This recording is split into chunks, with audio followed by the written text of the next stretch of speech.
ആയില്യം നക്ഷത്രം.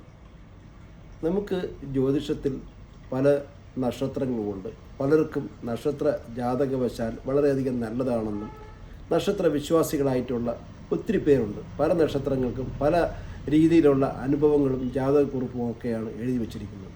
എങ്കിൽ നമ്മുടെ ആയില്യം നക്ഷത്രവുമായി ബന്ധപ്പെട്ടാണ് ഇന്നിപ്പോൾ നമ്മളിവിടെ ഷെയർ ചെയ്യുന്നത് ഈ വീഡിയോയിലൂടെ.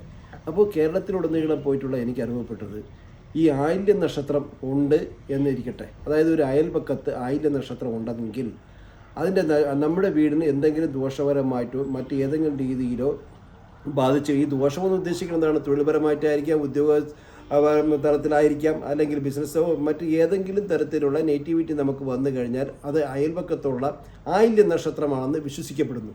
അതിൽ ഒരു കഴമ്പുമില്ല. ആയില്യം നക്ഷത്രം ഒരു ഉപദ്രവകാരിയേ അല്ല. ആയില്യം നക്ഷത്രത്തിന് നമ്മൾ ഒരു രീതിയിലും പ്രതിരോധിക്കേണ്ടതുമില്ല.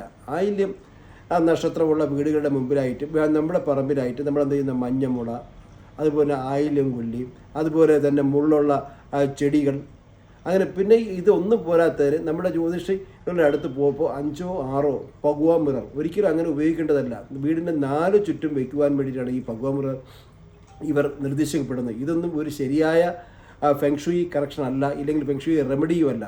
നമ്മൾ ഒരു കാരണവശാലും ആയില്യം നക്ഷത്രത്തിനെ ഉപദ്രവിക്കാൻ പോകാതിരുന്നാൽ മതി. അതും മറ്റ് നക്ഷത്രങ്ങളെ പോലെ തന്നെ അവരെയും നമ്മൾ സ്നേഹത്തോട് കൂടിയിട്ട് സ്നേഹ ബഹുമാനങ്ങളോടെ ആ നക്ഷത്രത്തെയും കാണുകയാണ് വേണ്ടത്. അല്ലാതെ ആയില്യം നക്ഷത്രം ഒരിക്കലും ഒരു ദോഷകാരി അല്ല. നമ്മുടെ വിശ്വാസങ്ങളെല്ലാം അസ്ഥാനത്താണ്.